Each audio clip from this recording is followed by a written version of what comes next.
en el resumen de la hoja que les estoy pasando que Génesis hasta Esther contienen la historia del surgimiento y del ocaso de la nación hebrea. Los libros poéticos, desde Job hasta Cantares, pertenecen en términos generales a la edad de oro de la nación de Israel. Y los libros proféticos, desde Isaías hasta Malaquías, corresponden a los días del ocaso de la nación hebrea. O sea que a los profetas mayores y menores les tocó la peor parte, como se puede decir.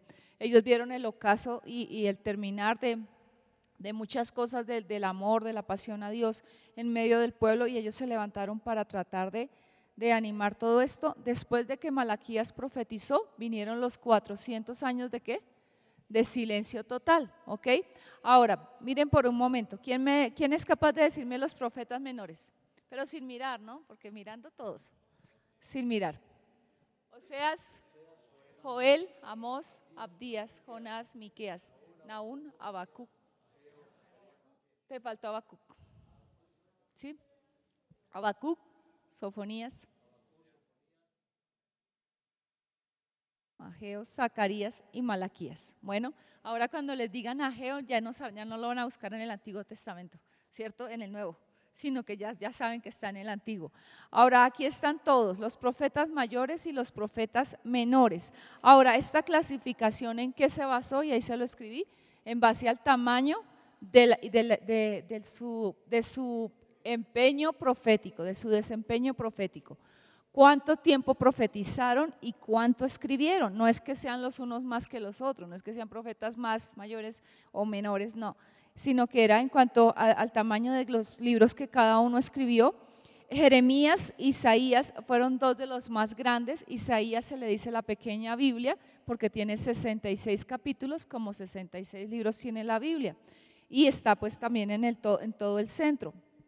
Ahora, todos los profetas menores escribieron, pero sus intervenciones proféticas fueron mucho más pequeñas. O sea, hay libros que son 2 capítulos o 3 capítulos, o sea, de los que se interpuso, pero no por ello dejan de ser importantes. Ahora, si ustedes miran la clasificación cronológica, ahí está todo lo de los 13 de los profetas se relacionaban con la destrucción de la nación hebrea, 3 con su restauración. La destrucción de la nación hebrea se efectuó en 2 etapas, y el reino del norte y el reino del sur, que ya lo vimos, ahí está antes y durante este periodo, o sea, de cuando cayó el reino del norte. Los profetas, ¿quiénes fueron? Joel, Jonás, Amós, Oseas, Isaías y Miqueas.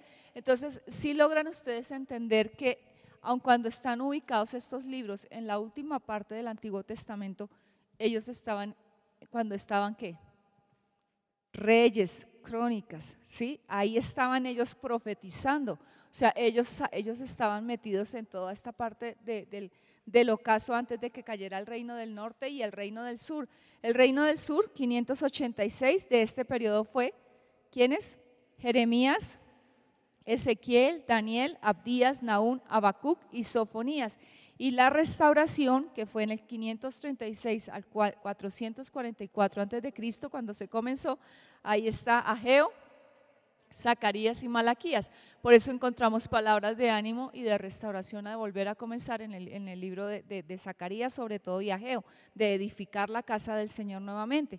Ahora quiero que podamos mirar, y este cuadro me parece supremamente importante, y están ahí después están las clasificados según sus mensajes. Aun cuando incluían mensajes de mayor alcance, dirigían principalmente como sigue: a Israel fue ¿quién?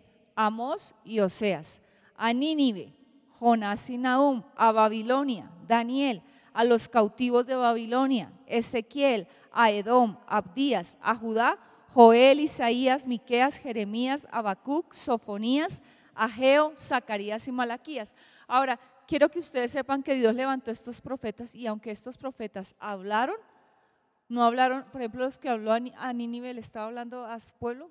No, estaba hablando a naciones específicas, pero todas estas naciones entraban dentro del plan total de Dios para su nación. Entonces, Dios siempre ha intervenido en la historia general del mundo. Y después está la misión y mensaje. ¿Quién me ayuda a leer?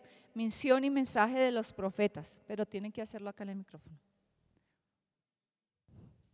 ¿Sí? ¿Quién me ayuda a leer? Misión y mensaje de los profetas.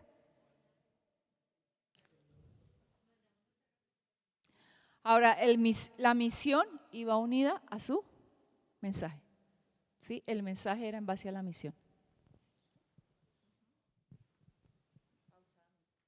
Entonces, misión y mensaje de los profetas.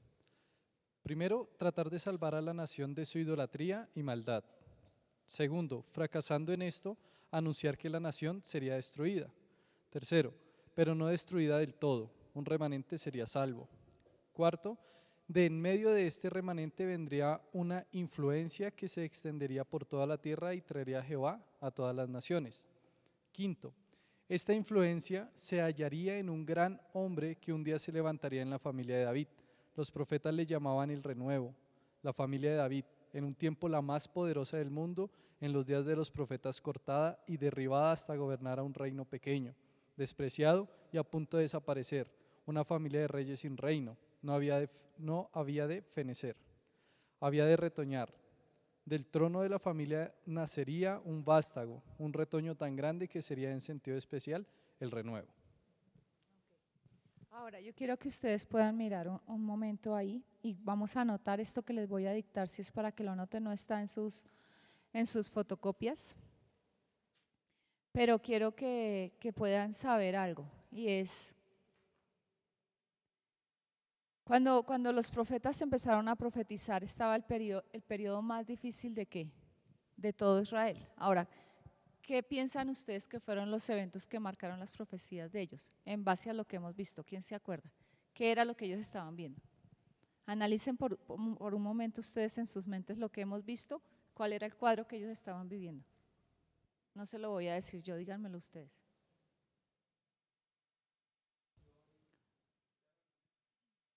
Esa fue la misión de ellos. ¿Cuál era la situación? Ese era el mensaje que ellos estaban dando. Pero estoy acá preguntando es, ¿qué había pasado? Deportación. ¿Qué más había? Cautividad. ¿Cuál era la situación moral del pueblo? ¿Pero en qué? ¿Cuál era el pecado que más estaba afectando? Que yo lo anuncié mucho. ¿Cuál era? ¿Cuál era? Idolatría, que estaban pegados. Entonces el mensaje que ellos se levantaron era un mensaje muy, muy paulatino a lo que uno también puede ver ahora. O sea, el evento histórico, quiero que lo anoten. ¿Cuál es el evento histórico de estos profetas?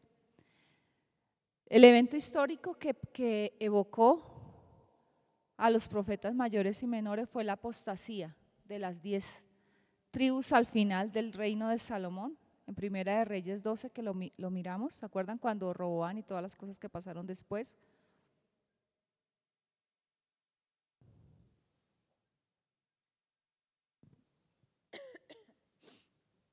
Ahora, ¿sí? Como medida política para mantener alejados a los dos reinos, porque ellos se volvieron como enemigos. No eran enemigos, eran hermanos, pero cuando hubo división, hubo enemistad. Entonces ellos trataron de manejarse con cosas. Y el reino del norte, que se acuerdan que fue el reino que tuvo todos los reyes malos, abocó por tener una adoración nacional a un becerro, la religión de Egipto. Ellos tomaron todo esto y eso se pasó. Eso lo vimos desde, ¿se acuerdan desde quién? Desde Jeroboam. ¿Ok? Poco después, el reino del norte añadió el culto a Baal. Y este culto a Baal fue tan fuerte y tan contundente. Baal era el nombre del dios. Baal significa Señor. ¿Sí? Ahora, Baal tenía diferentes nombres. Baal, cuando nosotros miramos, él era como un becerro, pero de acuerdo a donde lo adoraban y por qué lo adoraban, le añadían un otro nombre. ¿Sí? Le añadían Baal Sefor, ¿sí? Diferentes nombres le colocaban. Ahora, todo esto fue tan contundente sobre toda la nación que ellos empezaron a pasar esta idolatría al reino del sur. Y la idolatría de Baal pasó al reino del sur. O sea, afectó, impactó el reino del sur, se infiltró. Y en esta crisis, cuando todo el pueblo estaba entregado a la idolatría, fue que Dios levantó a estos profetas. Estos profetas eran hombres con un llamado bárbaro, con un carácter tremendo. O sea, era salido del estadio, ¿no? el nombre de Dios estaba desapareciendo de la vida del pueblo. El nombre de Dios se estaba volviendo invisible para ellos porque ellos estaban cogiendo todas las costumbres paganas. Todos los dioses de las naciones cercanas eran las que ellos estaban cogiendo.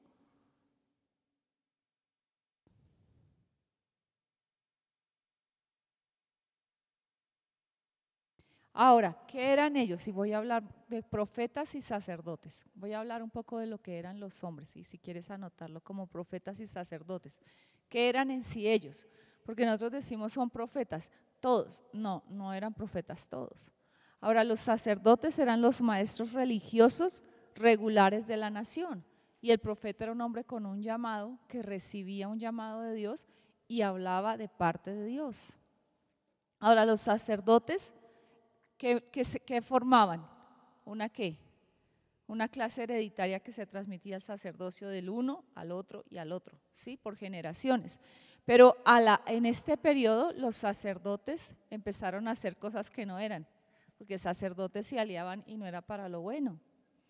Hacían cosas que estaban afectando pues la nación. Ahora, todos los profetas que eran específicamente hombres tocados por Dios, llamados por Dios, cada uno de ellos recibió el llamado directo y en diferente forma. A ver, ¿quién se acuerda de lo que han leído ustedes de la palabra? Por ejemplo, Isaías. Isaías, ¿cuándo recibió su llamado a ser un profeta? Es el más común. Pero ¿en qué momento de su vida? Porque en Isaías 6 lo habla. ¿Se acuerdan? Lo hemos predicado. En el año en que murió el rey Usías, vi yo al Señor sentado. Sí, abran Isaías capítulo 6, versículo 1. Cada uno de ellos recibió el llamado. Otros estaban como Jonás, desinteresados, que agarraron el barco y se fueron para otro lado. Otros, cada uno un llamado directo. Ahora miremos por tener en cuenta esto, Isaías capítulo 6, que es el profeta creo yo, más relevante de todos en cuanto a su extensión profética, lo que su ministerio duró. ¿Puedes leerlo, Andrés? Hasta ahí, Andresito. Ahora, cada uno de ellos, todos eran sacerdotes, todos eran profetas, no. Hubo uno que era pastor, ¿sí? Ahora les voy a decir que era Amós, pero quiero que ustedes sepan algo. Isaías y cada profeta, a diferencia de los sacerdotes, que era una clase hereditaria que se heredaba el sacerdocio, los profetas no. Los profetas eran hombres que Dios levantaba, pero ellos no eran que venían de la clase de los profetas y que su papá y su abuelo habían sido profetas. No, eres diferente en cuanto a los sacerdotes. Ahora, ¿quiénes fueron sacerdotes? Quiero que lo anotes. Los llamados, como les dije, el llamado de cada uno de ellos fue independiente y directo de parte de Dios. Ahora, los sacerdotes eran Jeremías y Ezequiel. Y quizás también los otros que estaban, pero no se sabe con certeza de todos. Se dice que Zacarías, Isaías, Daniel y Sofonías eran de sangre real. Porque si murió Usías, Usías era como el primo de Isaías.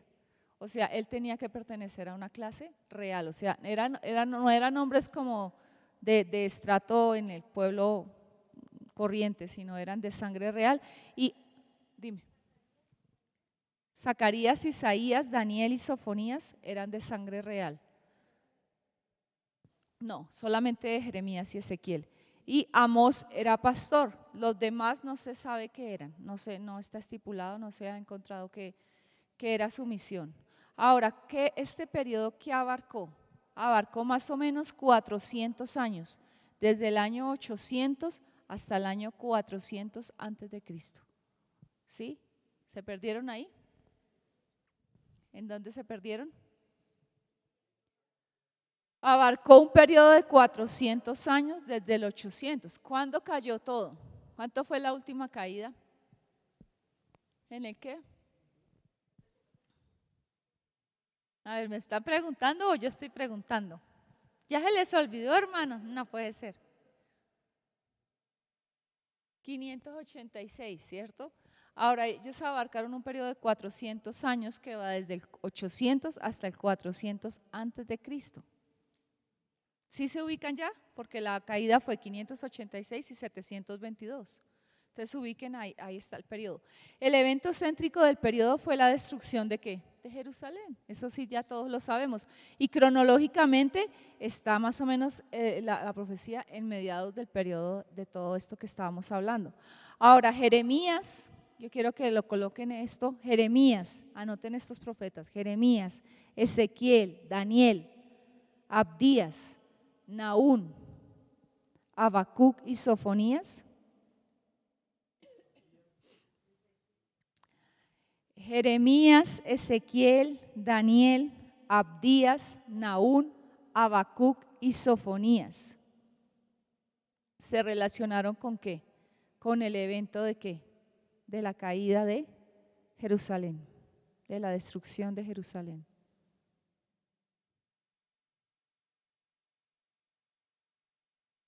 Ahora, se dice que el periodo donde los profetas profetizaron más fue en el tiempo de la caída de Jerusalén, antecitos de que esta pasara, para tratar de evitarla o tan solo para explicarle a la gente lo que estaba pasando. Entonces Dios mandó profetas en ese tiempo, así como diríamos venteados, ¿sí? Mandó gente que profetizaba y le estaba diciendo a la gente lo que iba a pasar, por qué estaba pasando. Y era, Dios siempre, la palabra lo dice, ¿no? En Amós lo vamos a estudiar un poquito más adelante, pero dice, no hará el Señor nada sin comunicarlo a sus siervos, los profetas. Entonces el Señor se mueve y Él anuncia lo que Él va a hacer. Aún Isaías dice, yo hago cosa nueva pronto, saldrá a luz, no la conoceréis, pero Él dice también en Isaías, no soy yo el que anuncio desde la antigüedad, o sea que Él está hablando de que Él siempre tiene, la gloria de Dios es anunciar las cosas que vienen con anterioridad, lo que nadie sabe, pero que Él sí sabe que va a venir, y ese es el evento profético. Ahora nosotros estamos pensando en todo lo que era, pero el mensaje social de los profetas, si quieren anotarlo, estos son generalidades, porque como yo les dije, solamente vamos a ver en el seminario algunos de los profetas, pero quiero que sepan que ellos tenían un mensaje que era social. ¿Cuál era el mensaje social? Los profetas estaban haciendo énfasis en la corrupción política. ¿Había corrupción política o no? ¿Qué dicen con un Roboán o con unas personas así como los que eran, una CAP? Había corrupción política, había opresión y había decadencia moral en todo nivel en la nación hebrea. Pero lo que más preocupaba a los profetas no era eso, ni la corrupción, ni la decadencia moral, ni la opresión, sino la idolatría, el pecado de idolatría de la nación, porque esto estaba errando en el concepto de que cuando una nación es idólatra y erra en cuanto a la percepción y el concepto que ellos tienen de darse a Dios. Entonces ellos en todos los escritos, cuando tú empiezas a mirar todos los profetas, especialmente Isaías, esto habla muy fuerte contra la idolatría y cómo Dios aborrecía la idolatría. Y creo que en Isaías, ahorita vamos a mirar algunas cosas de Isaías, se habla esto. Ahora, ¿cuál era el elemento profético? ¿Cuál era el elemento profético? El elemento profético y lo que las profetas querían era que el pueblo volviera su corazón a Dios. Eso era el elemento profético. Ellos no estaban agarrados de hagan esto, aquello, esto, sino solamente una cosa, y era volveos a Dios, vuelvan su corazón a Dios, convertíos a mí. Sí, era la palabra que ellos siempre acentuaban, que creo que esto era lo más clave para que ellos tuvieran. Y en el lenguaje, ellos utilizaban un lenguaje que era, pues, yo creo que es muy lindo y tú lo vas a empezar a ver. En los primeros capítulos de Isaías, en el capítulo 1, habla y dice, Israel, los pueblos conocen las cosas como conocen el tiempo del cielo, conocen el buey conoce su pesebrera, pero mi pueblo no me conoce. Y ellos expresan el dolor del corazón de Dios. Y cada una de las cosas que ellos empiezan a hacer en los primeros capítulos de Isaías, tú ves, en Isaías 5, ahora cantaré el cantar de mi amado por su viña. Y empieza a decir, yo le he hecho a mi viña esto, la he cercado, la pulí, le quité las piedritas, le di buena semilla, le puse un vallado, le eché agüita, o sea, le hice todo. Y dice, pero esperando yo que diera uvas silvestres, que diera uvas escogidas, dio uvas silvestres. ¿Qué más puedo hacer yo? O sea, era como el corazón del Señor diciendo, he hecho todo lo que yo sé hacer para atraerlos, pero aún con todo y eso ellos no se han vuelto a mí. Entonces el elemento profético de ellos era solamente eso: vuélvanse al Señor, dejen la idolatría y vuelvan al Señor. Ahora miren por un momento en sus fotocopias, está el fondo histórico y las fechas aproximadas de los profetas y todo el esquema cronológico durante la división del reino, 933 antes de Cristo, y ahí aparecen los reyes. Si los ven ustedes, los reyes de Israel y de Judá, y ustedes ahí tienen quién apareció, ¿sí? En los tiempos de ellos, o sea, en el tiempo de Roboam, de Abías, de Asa, casi no hubo un mover profético tan alto. El pecado había hecho que todo estuviera demasiado caído, o sea, había cosas bien fuertes. Ahora, cuando pasó el surgimiento de Asiria, que empezó toda la cautividad y las cosas que pasaron en todo esto, y se levantó como potencia mundial cerca del 900 antes de Cristo, ahí aparecen en Israel los nombres de los reyes, en Judá los nombres de los reyes, y miren qué poderosos profetas en ese tiempo levantó Dios: Elías y Eliseo. Ahora, Elías y Eliseo no están enmarcados en lo que estamos hablando de profetas mayores y menores, pero Elías y Eliseo fueron dos profetas de los más tremendos que Dios pudo usar. ¿Cuántos milagros hizo Elías? 40. Eliseo pidió doble unción y hizo 80 o un poquito más. Ahora nosotros tenemos que saber que ellos fueron parte del mover profético de Dios en ese tiempo, igual que estos otros, sino que no los tienen enmarcados como la profecía directa, ¿sí? Como un libro, que Elías no lo tiene ni lo tiene Eliseo, pero ellos intervinieron y también su mensaje profético está escrito en el libro de Reyes. Ahora, en el tiempo de Israel y Judá, si ustedes siguen un poquito más, comenzó Jehová a tallar a Israel. En Segunda de Reyes capítulo 10 versículo 32, si alguien puede buscarme esta cita, Segunda de Reyes 10, 32. Aparecen los reyes de Israel desde Joacás hasta Salum, y en Judá desde Joás hasta Jotam, 734 y 748 antes de Cristo. Y ahí aparece Joel, Jonás, Amós, Oseas e Isaías. Ahora, si ustedes miran el libro de Isaías, miren también uno que me busque Reyes, miren Isaías 1.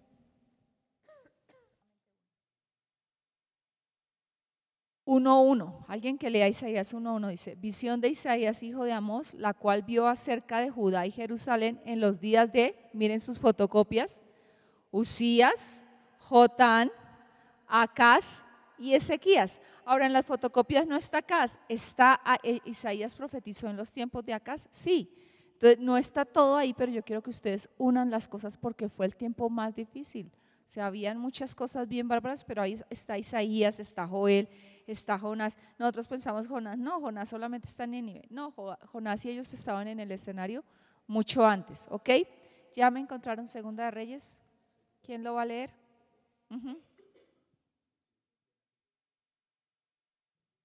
Sí, porque estábamos hablando acerca de cómo estaba ¿qué? Cayendo y quebrantando la nación, y ellos estaban siendo tallados por el Señor, ¿ok? Ahora sigan por un momento a la siguiente página, a la página 4 en sus fotocopias. Ahí están todos estos cuadros, ténganlos, no es porque los valoren o porque yo se los esté dando, no es eso, pero es que esto es un tesoro para cuando tú estudies la palabra te puedas ubicar. No te va a tocar ir a ningún lado, lo tienes ahí, y esto sería bueno tenerlo uno pegado en la Biblia. Esos cuadros, cuando tú estés pegarlos en la entrada del Antiguo Testamento, en los profetas mayores y menores, una hoja. Bueno, todo esto está a la caída del norte, en el 734 aparece ahí, ¿sí? Antes de Cristo, la parte profética estoy hablando porque la caída fue en el 722, pero ahí aparece ya en el tiempo de Sofonías, Nahum y Jeremías, aparecen cuando estaba Manasés. Ahora, Manasés fue uno de los reyes más malos, por no decir que el más malo, junto a Acab, de todos los reyes que hubo en Israel y en Judá en ese tiempo. Ahora, la caída de Asiria en el 607 y el surgimiento de Babilonia. Fíjense que Dios siempre levantó naciones que eran poderosas para tratar a su pueblo. Y la primera fue Asiria, la segunda aquí está siendo Babilonia, ¿ok? Y todo lo que vino después de la caída, cuando Jerusalén fue tomada en el 606 al 586, e incendiada, y ahí vino el cautiverio, desde el 606 hasta el 536. ¿Están ahí conmigo en las fotocopias, hermanos?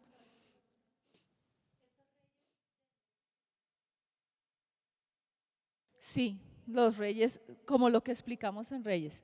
Acuérdate que se dividió el reino y empezaron por Jeroboam. Ahí arrancó una línea y luego por el lado de Roboam siguió la otra. Pero sí eran de generaciones, de herencia. Y lo segundo, sí, y lo otro vino solamente de Jeroboam y arrancó otra línea porque se dividió el reino, y al dividirse el reino empezaron, pero ya empezó a haber también una cronología de se levantaba el hijo de ese que se levantaba y ese hijo. Entonces, pero a veces también cogían y los mataban, eso fue un despelote bárbaro, pero más o menos era una línea también. Ahora después surgió, ¿cuál fue el siguiente imperio que surgió? Dijimos que iba a Siria, luego Babilonia y luego ¿qué? Persia. Entonces, una de las cosas que más me impactó cuando nosotros estuvimos en Israel es que a uno lo llevan a la casa de Pedro, y ahí al lado de la casa de Pedro ahí había una sinagoga que queda cerca, pues no es que queda pegada, pero queda cerca, y la sinagoga ha sido destruida varias veces.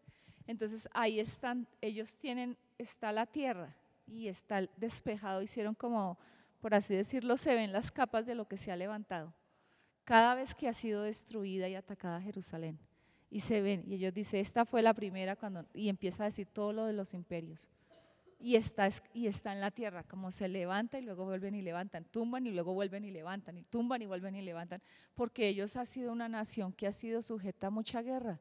Israel ha vivido bajo guerra casi todo el tiempo, desde que fue formada, y aún en este tiempo también sigue bajo lo mismo.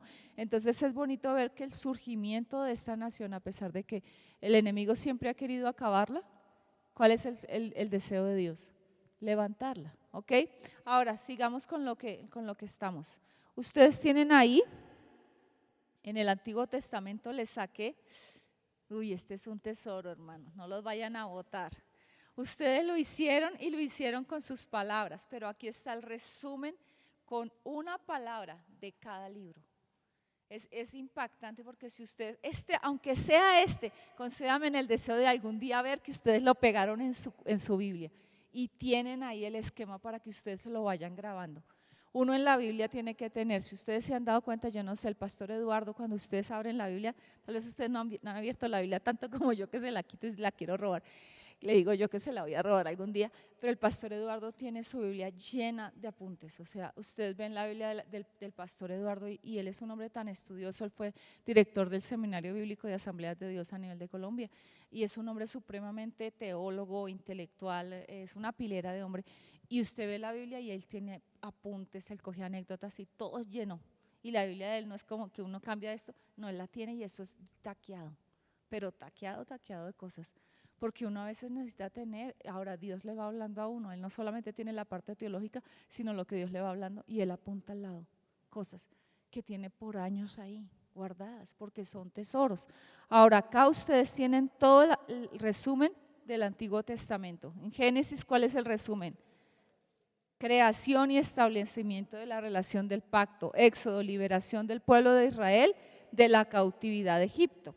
Ley ceremonial, Números, el pueblo de Dios vaga por el desierto. Deuteronomio, Moisés entrega la ley de nuevo, o sea, segunda ley, repetición, antes que el pueblo entre en la tierra prometida. Josué, ahora, ahí están todos para que los miremos, pero vayamos a profetas mayores. Isaías, ¿qué dice? ¿Cuál es el énfasis de Isaías?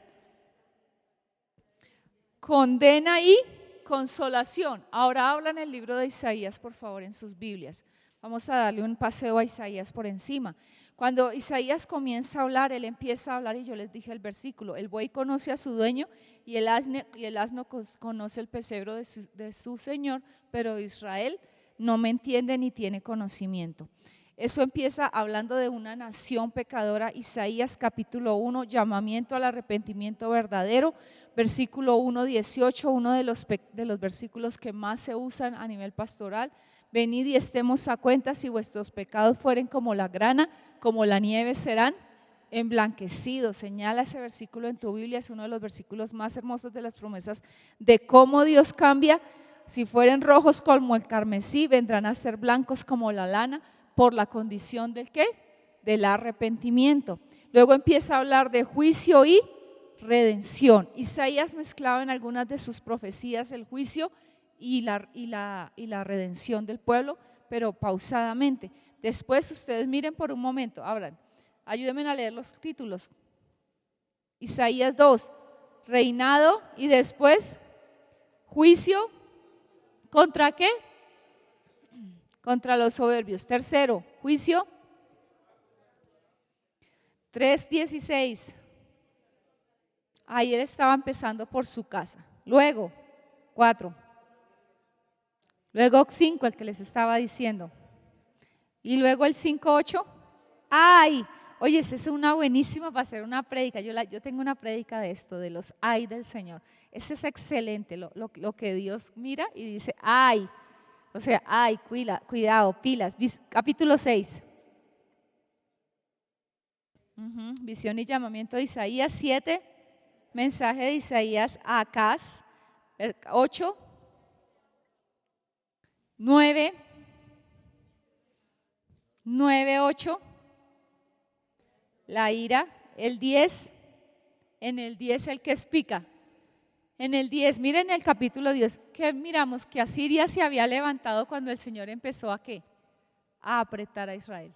Ahora mira y me parece tan lindo esto porque a veces nosotros vemos y decimos, uy, diablo inmundo que me está trabajando en esto, uy, diablo asqueroso. Y hay gente que habla tan mal del diablo. Yo le tengo temor para hablar de Satanás, porque la palabra me enseña que el mismo Señor le dijo, Satanás, Jehová te reprenda. Imagínate, era el Señor hablándole. Pero mira cómo el Señor se refiere siempre a todo con respeto. Y a veces uno escucha en las iglesias, sobre todo en las legalistas o en las iglesias antiguas o de pueblos, y están hablando, y diablo asqueroso, y diablo mentiroso, y estás podrido, y te pudres, y te quemas, y en el fondo del infierno. Y yo apenas cuando escucho a alguien ahí digo, ellos no tienen conocimiento de la palabra, porque la palabra nos enseña a hablar a las potestades con respeto. ¿Sí? Y eso lo enseña el Señor en toda su palabra. Ahora, Asiria era un reino que vino a tomar poder sobre Israel. Asiria llevó cautivo a la nación de Israel, pero mira lo que dice el Señor cuando está hablando, versículo 5 del capítulo 10. Oh Asiria, vara y báculo de mi furor, o del diablo. De mi furor, en su mano he puesto mi ira. O sea que hay veces que Dios permite cosas en nuestra vida que son para apretarnos y tallarnos cuando no estamos bien.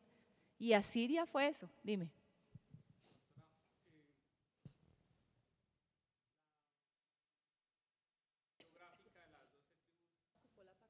Porque ellos ocuparon por pedazos. Aún ahora está ocupado por parte de la nación de Palestina.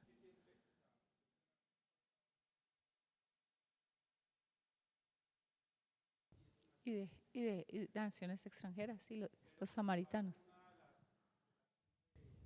Sí, ocuparon. Lo que pasa es que como ellos entraron después a poseer la tierra y ellos volvieron a tener que ir sacando a los que estaban ocupando el territorio que Dios les había dado.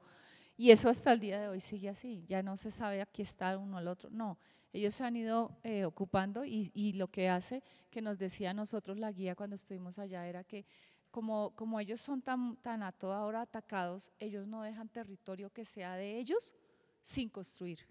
Entonces ellos empiezan a levantar edificios y cuando uno va a Israel uno ve, y si no levantan edificios entonces ponen una finca que sea productiva pero de alguien que sea judío y ocupan el territorio enseguida.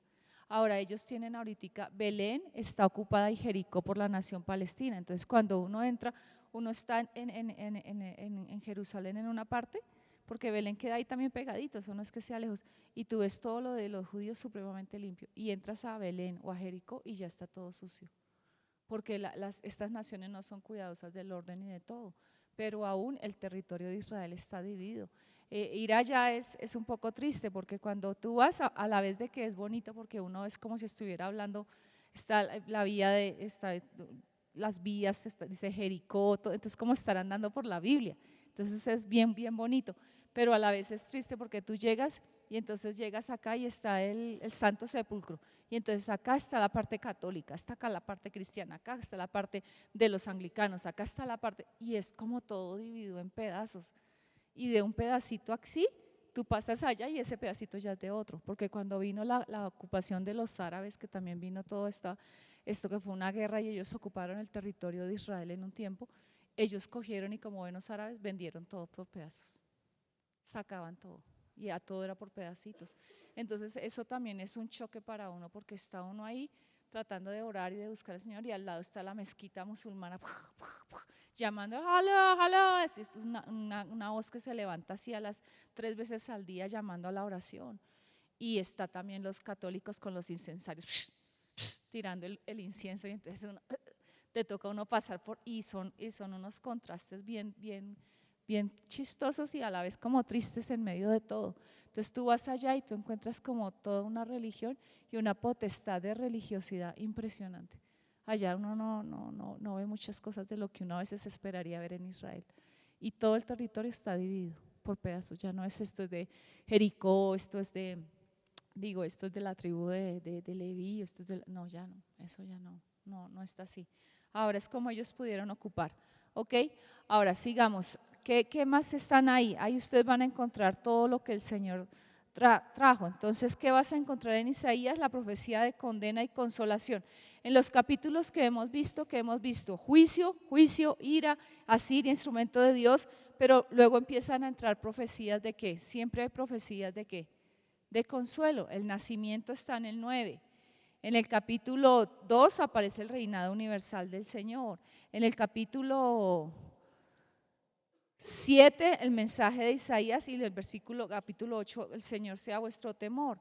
Ahora sigan mirando por un momento, pero empieza a hablar en el 11 de la profecía de ¿qué?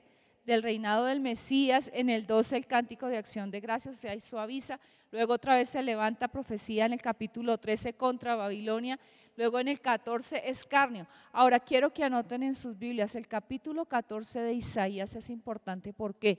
Porque para nosotros tipifica la caída de Satanás. Y se lo voy a leer porque ahí está. Y dice, ¿cómo caíste del cielo? Versículo 12 del capítulo 14.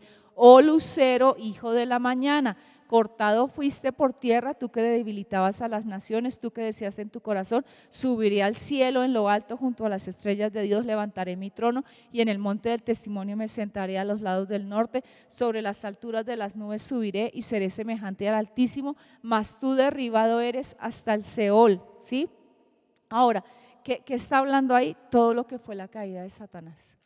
Para nosotros este versículo junto con algunos que yo voy a tocar la semana entrante de Ezequiel son muy importantes para que nosotros sepamos, y tú tienes que saber que esto tipifica el escarnio del rey de Babilonia. Es lo que pasó con Satanás, que él quiso colocar el trono y ocupar el lugar del Señor. Ahora siguen por un momento. Asiria, antes le dijo el Señor en el que acabamos de leer, capítulo 10, versículo 5, tú eres báculo de mi furor y en tu mano he puesto mi ira. En el 16, el Señor le dice, versículo 24, Jehová de los ejércitos juró diciendo, ciertamente se hará a la manera que yo lo he pensado y será confirmado como yo lo he determinado. Quebrantaré al asirio en mi tierra y en mis montes lo hollaré y su yugo será apartado de ellos y su carga será quitada de su hombro. O sea que el Señor utilizaba estas naciones, pero luego Él las juzgaba. Porque eran naciones impías, o sea, no era que fueran justas, eran naciones impías. Y después está la profecía de Filistea, profecía de Moab, profecía de Damasco, el juicio sobre Israel, profecía de Etiopía, capítulo 19, profecía de Egipto, 20, predicción y conquista de Egipto y Etiopía por Asiria, cuando Asiria estaba tomando todo el terreno, una de las naciones paganas. Y me gustaría que ustedes por curiosidad esta semana mírenlo y entren a mirar cómo eran los asirios. Pon en YouTube algo de Asiria. Joan, ¿tú qué tienes ahí? Cómo ellos eran de las naciones más crueles, sádicos, de tortura, malévolos, yo no sé cómo se les puede decir más, a la hora de atacar a sus enemigos. Eran sanguinarios al 100%, estilo Mono Jojoy. Sí, yo creo que Mono Jojoy tenía genes asirios tal vez. Si ahora solo mírala un momentico y me dices algo, Joan. Luego vamos siguiendo ahí. Después empieza profecía sobre Duma, que es guarda que de la noche, la mañana viene y después la noche preguntad si queréis, preguntad, venid y volved. Profecía sobre Arabia, el valle de la visión, Semna sustituido por Eliakim. Eso lo vamos a ver cuando veamos lo de la parte profética. Y profecía de Tiro, juicio de Jehová sobre la tierra. y ya en el 25 empieza a cambiar la profecía del profeta Isaías. Y tú empiezas a ver desde el 25 un cambio. Ya las profecías empiezan a ser más de consuelo, más de restauración, de visión futura. Ahora se dice que, quiero que anoten esta figurita, Isaías está acá.